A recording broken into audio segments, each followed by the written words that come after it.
কংগ্ৰেছ দলৰ নেতৃবৰ্গক মই সুধিছিলোঁ যে কিয় আপোনালোকে একলগ হোৱা নাই। সকলোৱে একেমুখে ক'লে যে গৌৰৱ গগৈৰ কাৰণে একলগ হোৱা নাই। মই ক'লো কি কাৰণে গৌৰৱ গগৈৰ কাৰণে একলগ হোৱা নাই। কৈছে ভূপেন বৰা ডাঙৰীয়া যদি কংগ্ৰেছৰ সভাপতি হৈ থাকে, ভূপেন বৰা ডাঙৰীয়া সভাপতি হৈ থকা অৱস্থাত ৰাইজৰ দলৰ লগত কংগ্ৰেছৰ যদি বুজাবুজি হৈ যায়, তেতিয়াহ'লে ভূপেন বৰাৰ সাংঘাতিক ধৰণৰ লাভ হ'ব। সেইকাৰণে গৌৰৱ গগৈ ডাঙৰীয়াই কোনোপধ্যে কংগ্ৰেছ দলক বিৰোধীসকলৰ লগত ঐক্যবদ্ধ হ'বৰ কাৰণে অনুমতি দিয়া নাই।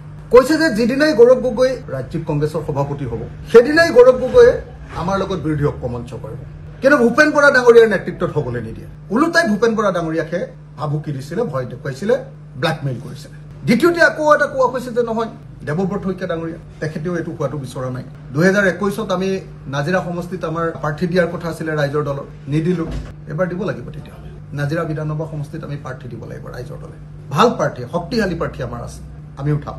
যদি আমাক এনেকৈ বাৰম্বাৰ মানুহে বিশ্বাসঘাতকতা কৰে, আমি সদায় তেওঁলোকক নৰম হৈ থকাটোৰ কোনো অৰ্থ নাই। মই বহুত দলৰ ভিতৰত গালি খাইছোঁ, বহুত দলৰ ভিতৰত সমালোচিত হৈছোঁ। কংগ্ৰেছৰ প্ৰতি ইমান নৰম ভাৱ, কংগ্ৰেছৰ প্ৰতি ইমান সদিচ্ছা প্ৰকাশ কৰাৰ পাছতো, আৰু বিশেষভাৱে গৌৰৱ গগৈ ডাঙৰীয়াই যে এনেকুৱা ধৰণৰ এটা খুট মাৰিব পাৰিব, সাপে খুট দিয়াৰ নিচিনাকে, এইটো ভাবিবই নোৱাৰি। আনকি কংগ্ৰেছ দলৰ শীৰ্ষ নেতৃত্বই মোক কৈছে যে কৃতজ্ঞতা বশতঃ হলেও গৌৰৱ গগৈ আপোনালোকৰ তাতে জিলা পৰিষদৰ চিটকেইটা এৰি দিয়া উচিত আছিলে। কাৰণ আপোনালোকে গৌৰৱ গগৈৰ কাৰণে যিটো খাটন দিছিলে, যিমান কষ্ট কৰিছিলে ৰাইজৰ দলে, তাৰ পাছত গৌৰৱ গগৈ আপোনালোকক এইটো অন্যায় কৰাটো সঁচা সঁচিকে অন্যায় কথা হৈছে। এইটো দুৰ্ভাগ্যজনক কথা। মোৰ কাৰণে এইটো আচৰিত কথা, এইটো ৰহস্যজনক কথা যে দাদা ব্ৰিগেডৰ সদস্য সুব্ৰমণ্য গগৈ যেনেকৈ দাদা ব্ৰিগেডৰ প্ৰিয়, একেটা সময়তে আকৌ বিজেপিৰ বিৰোধিতা কৰা বুলি কোৱা গৌৰৱ গগৈৰো আটাইতকৈ আপোন মানুহজন শিৱসাগৰত আকৌ সুব্ৰমণ্য গগৈ। এই ৰহস্যটো মই এতিয়ালৈকে উদ্ধাৰ কৰিব পাৰিম, কেনেকে এইটো সম্ভৱ হৈছে। কৰবাত তাৰমানে অখিল গগৈ খৰুৱাবৰ কাৰণে কংগ্ৰেছ আৰু বিজেপি একলগ হৈ যায় নেকি? কংগ্ৰেছৰ নেতৃবৰ্গই, মণ্ডল কংগ্ৰেছৰ মানুহবিলাকে, তৃণমূল কংগ্ৰেছৰ মানুহবিলাকে, জিলা কংগ্ৰেছৰ বিভিন্নজনে আমাক কৈ আছে যে কংগ্ৰেছে ক'তো নিজিকে, কিন্তু আপোনালোকক খৰুৱাবৰ কাৰণে দিয়া হৈছে। তেওঁলোকে জানে যে তেওঁলোক জিকিবৰ কাৰণে নহয়, তেওঁলোকে অখিল গগৈ খৰুৱাবৰ কাৰণে, ৰাইজৰ দলক খৰুৱাবৰ কাৰণে আৰু বিজেপিক সেৱা কৰিবৰ কাৰণে তেওঁলোকে এনেকৈ প্ৰাৰ্থিত্ব প্ৰদান। মোক কোনোবাই কৈ আছে, আপুনি যেনেকৈ কৈছে যে আচলতে বিজেপিয়ে, চৰকাৰে গৌৰৱ গগৈৰ বিৰুদ্ধে ISIৰ লগত যোগাযোগ থকাৰ যিটো গোচৰ কৰিছে, সেইকাৰণে গৌৰৱ গগৈ দুৰ্বল হৈ পৰিছে বুলি কৈছে চৰকাৰৰ ওচৰত। সেইকাৰণে এইবাৰ পঞ্চায়ত নিৰ্বাচনত একলগ হ'বলৈ দিয়া নাই বুলি কৈছে গৌৰৱ গগৈয়ে। সেইটো অভিযোগ, মই নাজানো, হ'বও পাৰে নহ'বও পাৰে। কংগ্ৰেছ দলে আমাক যি ধৰণে বিশ্বাসঘাতকতা কৰিলে পঞ্চায়ত ইলেকশ্যনৰ ক্ষেত্ৰত, এইটোৰ যিকোনো সীমা আচলতে পাৰ কৰি গৈছে। আমি সমগ্ৰ অসমতে কংগ্ৰেছ দলৰ লগত ঐক্যবদ্ধ হৈ পঞ্চায়ত নিৰ্বাচনটো খেলাটো বিচাৰিছোঁ।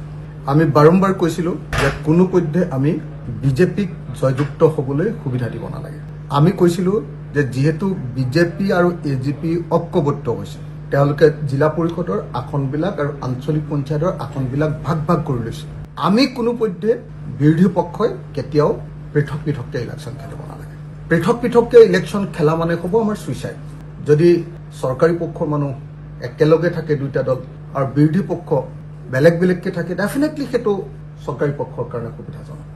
আনকি এইটোও দুৰ্ভাগ্যজনক কথা যে কংগ্ৰেছৰ সভাপতি ভূপেন বৰা ডাঙৰীয়াই স্পষ্টত নিৰ্দেশ দিয়াৰ পাছতো শিৱসাগৰ বিধানসভা সমষ্টিটোতো কংগ্ৰেছে ৰাইজৰ দলৰ লগত ঐক্যমঞ্চ নকৰি একেলগতে ইলেকশ্যন নেখেলি প্ৰমাণ কৰি দিলে যে কংগ্ৰেছে শিৱসাগৰত বিজেপিক সহায় কৰিবৰ কাৰণে কাম কৰিছে।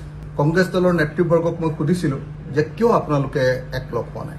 সকলোৱে একেমুখে ক'লে যে গৌৰৱ গগৈৰ কাৰণে একলগ হোৱা নাই। মই ক'লো কি কাৰণে গৌৰৱ গগৈৰ কাৰণে একলগ হোৱা নাই। কৈছে ভূপেন বৰা ডাঙৰীয়া যদি কংগ্ৰেছৰ সভাপতি হৈ থাকে, ভূপেন বৰা ডাঙৰীয়া সভাপতি হৈ থকা অৱস্থাত ৰাইজৰ দলৰ লগত কংগ্ৰেছৰ যদি বুজাবুজি হৈ যায়, তেতিয়াহ'লে ভূপেন বৰাৰ সাংঘাতিক ধৰণৰ লাভ হ'ব। সেইকাৰণে গৌৰৱ গগৈ ডাঙৰীয়াই কোনোপধ্যে কংগ্ৰেছ দলক বিৰোধীসকলৰ লগত ঐক্যবদ্ধ হ'বৰ কাৰণে অনুমতি দিয়া নাই।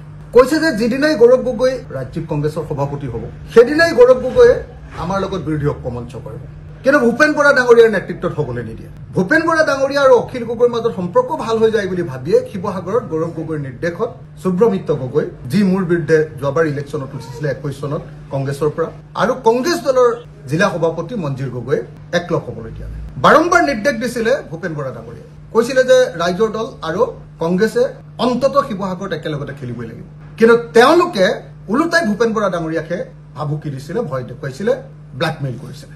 তো তাৰ খবৰ লৈ আমি এতিয়া জানিব পাৰিছো যে কি কাৰণ হ'ল। তেতিয়া আমি গম পালো যে নহয় এইটো দুটা কাৰণত হৈছে।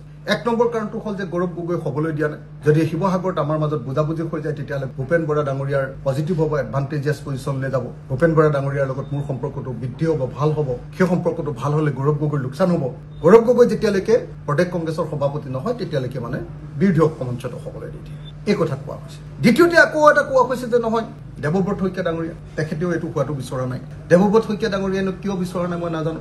আমি ইমান দিন ধৰি দেৱব্ৰত শইকীয়া ডাঙৰীয়া সদায় সহায় কৰি আহিছিলোঁ। 2021ত আমি নাজিৰা সমষ্টিত আমাৰ প্ৰাৰ্থী দিয়াৰ কথা আছিলে ৰাইজৰ দলৰ, নিদিলোঁ। এবাৰ দিব লাগিব তেতিয়াহ'লে। নাজিৰা বিধানসভা সমষ্টিত আমি প্ৰাৰ্থী দিব লাগিব ৰাইজৰ দলে। ভাল প্ৰাৰ্থী, শক্তিশালী প্ৰাৰ্থী আমাৰ আছে, আমি উঠাম। যদি আমাক এনেকৈ বাৰম্বাৰ মানুহে বিশ্বাসঘাতকতা কৰে আমি সদায় তেওঁলোকক মানে নৰম হৈ থকাটোৰ কোনো অৰ্থ নাই। মই বহুত দলৰ ভিতৰত গালি খাইছোঁ, বহুত দলৰ ভিতৰত সমালোচিত হৈছোঁ। কংগ্ৰেছৰ প্ৰতি ইমান নৰম ভাৱ, কংগ্ৰেছৰ প্ৰতি ইমান সদিচ্ছা প্ৰকাশ কৰাৰ পাছতো আৰু বিশেষভাৱে গৌৰৱ গগৈ ডাঙৰীয়াই যে এনেকুৱা ধৰণৰ এটা খুট মাৰিব পাৰিব, সাপে খুট দিয়াৰ নিচিনাকে, এইটো ভাবিবই নোৱাৰি। আনকি কংগ্ৰেছ দলৰ শীৰ্ষ নেতৃত্বই মোক কৈছে যে কৃতজ্ঞতা বশতঃ হলেও গৌৰৱ গগৈ আপোনালোকৰ তাতে জিলা পৰিষদৰ চিটকেইটা এৰি দিয়া উচিত আছিলে। কাৰণ আপোনালোকে গৌৰৱ গগৈৰ কাৰণে যিটো খাটন দিছিলে, যিমান কষ্ট কৰিছিলে ৰাইজৰ দলে, তাৰ পাছত গৌৰৱ গগৈ আপোনালোকক এইটো অন্যায় কৰাটো সঁচা সঁচিকে অন্যায় কথা হৈছে। এইটো দুৰ্ভাগ্যজনক কথা। আৰু শিৱসাগৰতো মোক সদায় কৈয়ে থাকে, আজিও আহিছো দুজন সাংবাদিকেতো মোক কৈছে, আজি কমেও 5-6জন মানুহে কৈছে যে সুব্ৰমণ্য গগৈটো ডাইৰেক্টলি তেওঁ বিজেপিৰ লগত ৰিলেটেড। তেওঁ হিমন্ত বিশ্ব শৰ্মাৰ যিটো দাদা ব্ৰিগেড, সেই দাদা ব্ৰিগেডৰ সদস্য, স্পষ্টকে কয় মানুহে। মোৰ কাৰণে এইটো আচৰিত কথা, এইটো ৰহস্যজনক কথা যে দাদা ব্ৰিগেডৰ সদস্য সুব্ৰমণ্য গগৈ যেনেকৈ দাদা ব্ৰিগেডৰ প্ৰিয়, একেটা সময়তে আকৌ বিজেপিৰ বিৰোধিতা কৰা বুলি কোৱা গৌৰৱ গগৈৰো আটাইতকৈ আপোন মানুহজন শিৱসাগৰত আকৌ সুব্ৰমণ্য গগৈ। এই ৰহস্যটো মই এতিয়ালৈকে উদ্ধাৰ কৰিব পাৰিম। কেনেকে এইটো সম্ভৱ হৈছে যে একেজন মানুহে কেনেকৈ বিজেপিৰ বিৰোধিতা কৰা গৌৰৱ গগৈৰো বন্ধু, গৌৰৱ গগৈৰো সতীৰ্থ, আৰু একেটা সময়তে তেওঁলোক আকৌ হিমন্ত বিশ্ব শৰ্মা, পীযুষ হাজৰিকাৰো সতীৰ্থ হ'ব পাৰিছে। এইটো মোৰ কাৰণে ৰহস্যজনক কথা। কৰবাত তাৰমানে অখিল গগৈ খৰুৱাবৰ কাৰণে কংগ্ৰেছ আৰু বিজেপি একলগ হৈ যায় নেকি? অখিল গগৈৰ বিৰোধিতা কৰিবৰ কাৰণে, ৰাইজৰ দলৰ বিৰোধিতা কৰিবৰ কাৰণে কংগ্ৰেছ আৰু বিজেপি কৰবাত কোনোবা পইণ্টত একলগ হৈ যায় নেকি? আজি ৰাইজৰ দলৰ বিৰুদ্ধে গোটেই পুৰণি নতুন মিলাই দেই ছখন যি আমাৰ জিলা পৰিষদ আছে, সেই জিলা পৰিষদৰ ছখনতে কংগ্ৰেছে প্ৰাৰ্থিত্ব দিছে। সকলোৱে জানে যে কংগ্ৰেছ কতো নিজিকে। কংগ্ৰেছৰ নেতৃবৰ্গই, মণ্ডল কংগ্ৰেছৰ মানুহবিলাকে, তৃণমূল কংগ্ৰেছৰ মানুহবিলাকে, জিলা কংগ্ৰেছৰ বিভিন্নজনে আমাক কৈ আছে যে কংগ্ৰেছে কতো নিজিকে, কিন্তু আপোনালোকক কৰোৱাবৰ কাৰণে দিয়া হৈছে। আমি তেওঁলোকক কৈছিলো যে নহয় 4খন এখন আমাক দিয়ক, আপোনালোকে 2খনত খেলক, আপোনালোকো জিকিব আমিও জিকিম, কিন্তু তেওঁলোকে এৰি নিদিয়ে। তাৰ অৰ্থটো কি? তাৰ অৰ্থটো হ'ল যে যেনেকৈ 2021 চনত মুখ হৰুৱাবৰ কাৰণে কংগ্ৰেছে নিজৰ প্ৰাৰ্থী দিছিলে বিজেপিৰ লগত লগ লাগি, সুব্ৰমণ্য গগৈ একেজনে গৌৰৱ গগৈৰ লগত লগ লাগি এতিয়া ৰাইজৰ দলৰ বিৰুদ্ধে পঞ্চায়ত নিৰ্বাচনত, জিলা পৰিষদ আৰু আঞ্চলিক পঞ্চায়তত কংগ্ৰেছে প্ৰত্যেকটো জিলা পৰিষদ আৰু প্ৰত্যেকখন আঞ্চলিক পঞ্চায়তত তেওঁলোকে আমাৰ বিৰুদ্ধে কেণ্ডিডেট দিছে।